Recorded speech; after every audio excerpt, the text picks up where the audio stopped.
Welcome to the Think Like a Musician podcast. This show will teach you the time management skills you need to be joyful, productive, and fulfilled in all areas of life.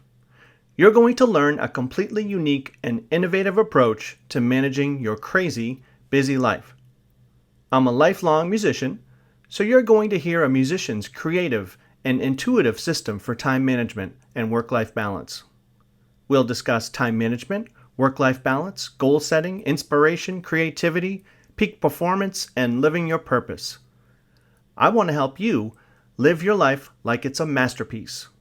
I'm a life coach, professional speaker, productivity expert, and your host, Scott Snow. I'd like to welcome you to episode 87 of our Think Like a Musician podcast. The title of today's show is What's Next for You? And we're going to be talking about roles, and in particular, future roles. Now, as you probably know, my system, Think Like a Musician, is based on identifying all the hats you wear, the different roles you play, and then having a system for feeding each one and developing each one so that you're fulfilled. Because we all have these many different areas in our lives that we have to nurture and take care of. So I always make the analogy of our role list as being like a set list for your favorite band. When you go see a band live, they always have a set list, usually taped on the stage. And this reminds the band what songs will be in what order. And usually a band has mostly their, tried and true songs, their classics. You think of the Stones, they've got all their, Jumpin' Jack Flash, Street Fight Man, Miss You, all the basics. But usually they also have some new ones tucked in there that maybe they're trying out. They want to introduce the audience to these songs. So you want to do the same thing with your set list. So you want to have your tried and true ones, but also don't be afraid to put in some roles. You have to assume these roles right now that you might not actually be playing. So you have to kind of take a leap. I want you to think big. So a couple examples might be philanthropist. Maybe you have it in your mind that you'd like to be a philanthropist one day. Well, you can start right now. Assume that role right now, and then just start contributing your time, your efforts, your work. If you don't have the money to be able to contribute, I'm fascinated with galas and fancy balls. So I always collect pictures of, the big fancy things. There was a great one in Boston. I think it was for the Boston's Children's Hospital. And that was the Charlie and the Chocolate Factory theme. So they always have these awesome themes, and the decorations are cool and the outfits. We just had the big Met Gala that got a lot of press. So pretty cool. So what I'm saying is you can assume that role right away. Maybe you would like to be a founder of your own company, a CEO, an entrepreneur, something that really gets you excited. Start it now. Even if you're a student, you could easily contact, Vistaprint or any printer and get your business card made, your name, founder, and the name of your company, and put it right on your work area, put it on your desk so you can see it every day. Now that's starting to take daily action towards the role that you want to work towards. This will light that fire. Maybe you want to be an investor. You can start by getting the Wall Street Journal or, researching things online. Act like an investor. Maybe your goal is to be a millionaire or a billionaire. Think big. Start managing your money. Make it a role. The big benefit of this approach of identifying your roles is that this really helps you bridge the gap between the future that you want and what you have today. You probably know of Tina Turner. She was one of my first concerts. I saw her with my grandmother and my sister at the Worcester Centrum in Massachusetts, way back when, in the 80s. But I was reading an article about her that was really hit home this idea of roles and becoming these roles that you play. Her original name was Anna Mae Bullock. She was a sharecropper's daughter, born in Nutbush, Tennessee. And she actually talked herself into the role. Backstage, she'd be ready to go on. She'd be in the dressing room, she'd be staring in the mirror, and she would just start talking to herself, like in the third person, like, oh, here she comes. Here she comes, and she would basically conjure up Tina Turner as a role. And I think that's so cool. Ike, her husband, who abused her and was a real scumbag, he created this role, Tina Turner, this personality. And he did that because he had a crush on a TV show called Sheena, Queen of the Jungle. So he based what he thought Tina should do on this character, and she became that character. She would often talk about herself in the third person when regarding this Tina Turner role. Like as a business, it was a name, it was a costume, a mask, something separate from her, but she could slip into that role.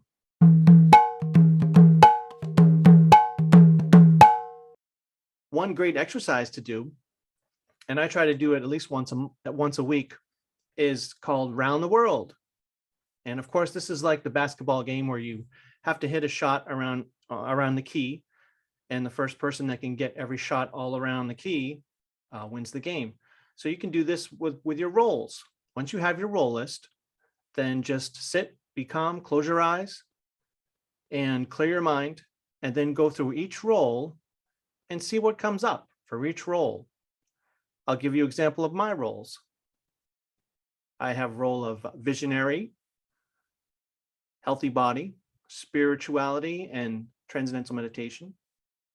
Millionaire role, philanthropist role, husband, dad, family, a drummer and musician, backgammon enthusiast, chef and mixologist, movie buff, joker, writer, and then I have a bunch of professional roles based on my business, Think Like a Musician, that I'm a number one customer of my business, that I'm the CEO and founder, I'm a productivity expert, professional speaker, life coach, sales pro, marketing whiz, business student, and music therapist. So you go through each role, and then whatever comes up for that role, what do you need to do in that role? What's a quick assessment for all these different areas? A lot of times we become very unfulfilled because we don't hover over those roles like we need to. We need to revisit those roles. That's why I suggest having your role list hung up everywhere that you will see it and visit it every day. The Perfume Guy.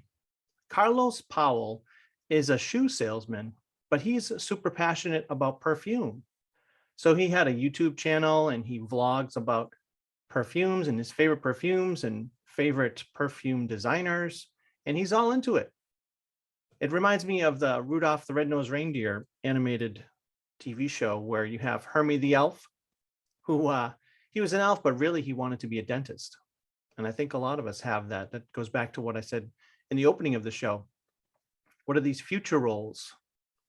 He was doing his thing as a shoe salesman, but he was setting that groundwork for what he wanted to do for his next chapter. And I really think that's a key important factor especially for college students and high school students. When you're younger, one, you have to have that vision for what you might want to do. It doesn't have to be the exact right answer. But two, you need to start laying the groundwork. If you want to be in broadcasting, you could start your own podcast, interview people that are broadcasters, start your own show, try to get your social media going. That's how you get it rolling. Steven Van Zandt is the guitarist for the Bruce Springsteen E Street Band, legendary performer. He does a lot of work with, just history of rock and roll, and he's like a great resource for music and sharing all that, the history. Also, of course, he was the actor in Sopranos, so he was great in that. But there was an article about him, and while he was writing his book, he said in the 90s, when he thinks back, he did like 100 different things, but none of it really made any difference because they were all fragmented and they weren't part of a purpose, a larger mission. And he vowed to never let that happen again. So now he's much more focused. He actually has a multi-dimensional career. He has an umbrella company called Renegade Nation. And within that umbrella company, he has a record label, artist management, movie, TV, theater, production. He's got 2 Sirius satellite radio stations, Underground Garage and Outlaw Country. So he really spreads out all of his passions, and he's going at it with all these things that are important to him. And that's an inspiration. He also has a health and wellness company, and he has foundations set up to support music education and children with special needs. He says, quote, "The effect of wearing all these hats is that they strengthen each other. I'm constantly moving from one thing to another, and I come back fresh." So that's an interesting take, where all of these different roles strengthen one another. Because what effect does one have on another role? That's really interesting. And you can ask yourself, are you a different person with all these different roles?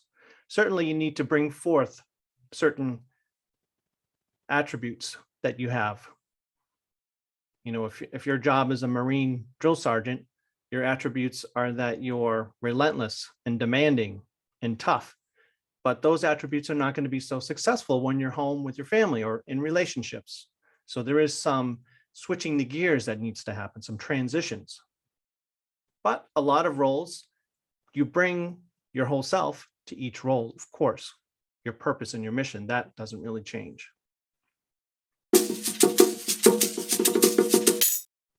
There was an article called 5 Steps Boston Can Take to Increase Diversity in Business. And although this doesn't really relate to productivity and time management, what really struck me about it is that the 5 suggestions were very, very clear, and they were very strong and well thought out. And I think of having a mentor where you have these different roles, and some of them you might not be, that might not be your second nature. Like for me, the art of business and sales is not my forte. So I have to get better at that. I need help at that. I need to work at that. I need to channel some of the things that make me successful with being creative and being a life coach and a speaker. I need to channel those things that are working into areas that don't come as natural to me. So when you get a mentor, you get suggestions that can seem out in left field, like they're so far beyond what you would have come up with. And that's good. That's why you need that different brain to help you in those areas.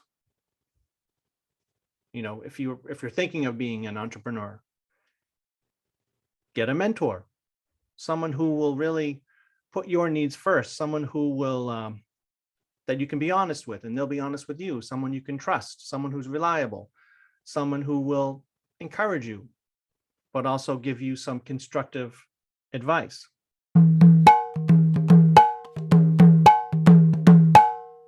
In the paper, I read a write-up. It was an obituary from a man named Francis Jackson. He was a PhD, and the headline was "Devoted Husband, Beloved Father and Grandfather, Brilliant Scientist, and World Traveler."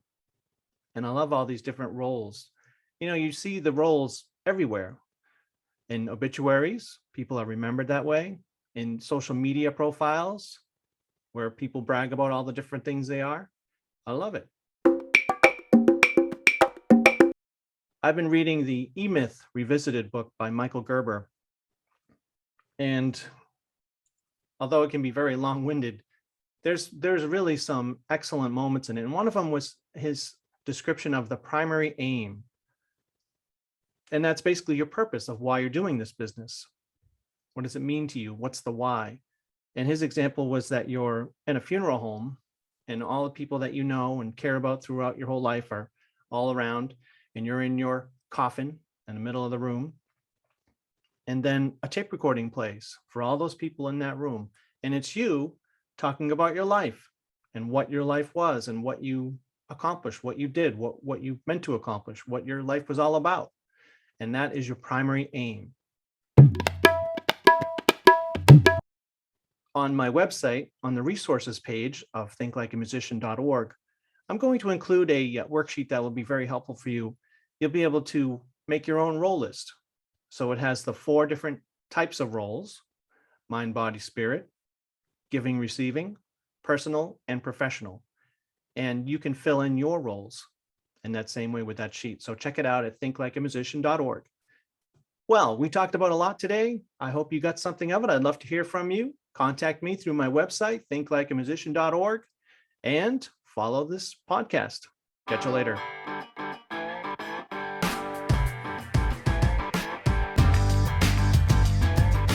Visit thinklikeamusician.org for more information on how we can help you and your team with peak performance, time management, and work-life balance. We offer coaching, trainings, and workshops that'll empower you to be joyful, productive, and fulfilled in all areas of life. Visit thinklikeamusician.org.